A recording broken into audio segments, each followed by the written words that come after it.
La primera lectura de hoy está tomada del libro de las Lamentaciones.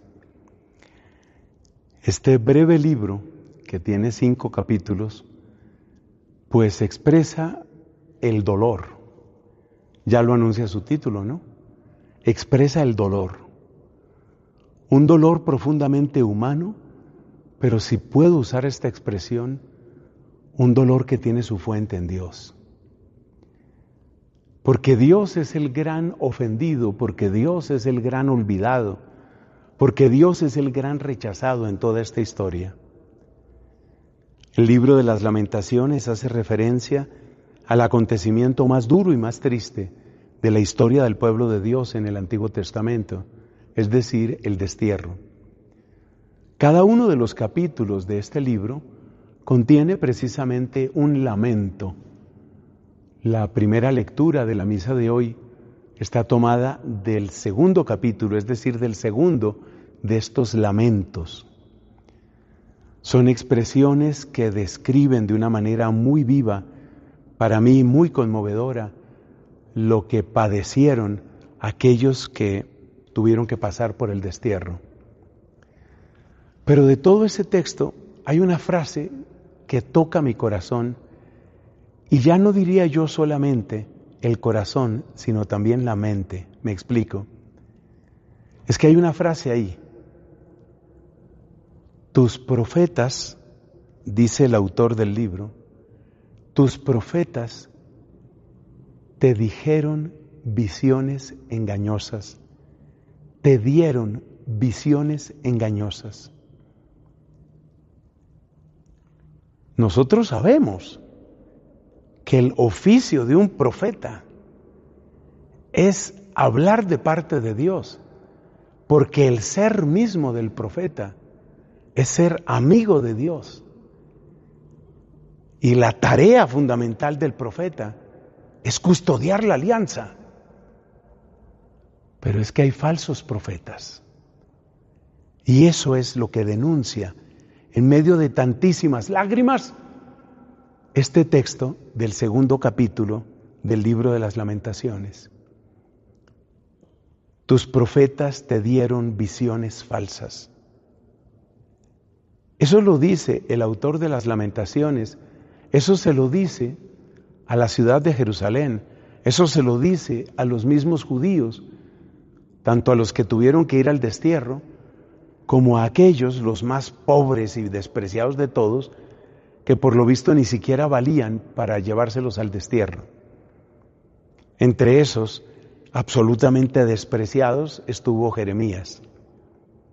Entonces, ¿qué es lo que nos enseña esta frase? Pues que hay falsos profetas.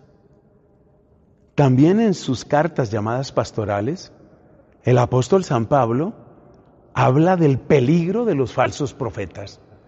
No utiliza ahí la palabra profetas, sino maestros. Por ejemplo, le advierte el apóstol Pablo a su discípulo muy amado Timoteo, en los últimos tiempos, dice, vendrán maestros falsos que se rodearán de discípulos que quieren oír lo que les halaga el oído.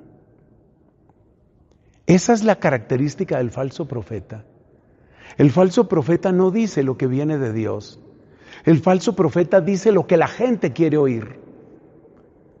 El falso profeta no corrige el pecado.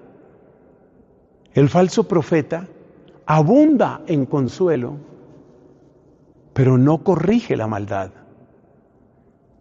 Y es de tal suerte el corazón humano que prefiere ser consolado mientras permanece en el pecado a ser corregido para salir de su propia maldad. Entonces, lo propio de los falsos profetas es dar una falsa consolación. Y la pregunta es obvia. ¿Esos falsos profetas los hay también hoy? Sí. ¿Para tristeza nuestra? Sí los hay. ¿Y cómo se reconoce el falso profeta? Porque te anuncia un consuelo, porque te anuncia un amor de Dios, porque te anuncia una misericordia, sin conversión, sin salir del pecado. Ese es el falso profeta. Y el falso profeta y los falsos profetas fueron los que llevaron al reino de Judá a una falsa confianza. Y esa falsa confianza hizo débiles las murallas de Jerusalén, por describirlo de esa manera. Y por eso Jerusalén cayó en manos de sus enemigos. Falsos profetas, falsos, los que anuncian gran consuelo, gran bondad de Dios, gran misericordia de Dios, sin salir del pecado. Ahí es donde está la clave. Si no te están sacando de tu pecado, si disimulan tu pecado, si te dicen que puedes seguir pecando, si te dicen que Dios te hizo así, si te dicen que tú también tienes derechos, si te dicen que eso no cambia tu condición ante Dios, entonces son falsos profetas. Y algo terrible, algo espantoso viene en contra tuya, y el falso profeta no lo está impidiendo, lo está acelerando. Esa es la lección que debemos aprender. Cuidado, cuidado con los falsos profetas. No es tan difícil distinguirlos. El que no te hable de conversión y sí te habla mucho del amor, la bondad, la amistad, la ternura, la misericordia de Dios, pero no incluye conversión. Falso profeta.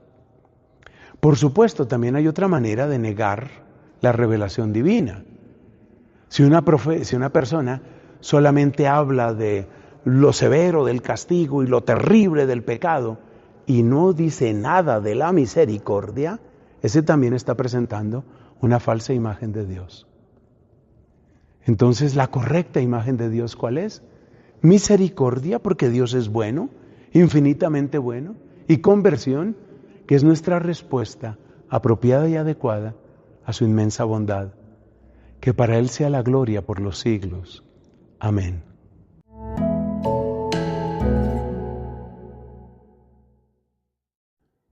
Toda nuestra obra de predicación está encomendada a la Virgen María en su advocación de Nuestra Señora del Rosario de Chiquinquirá.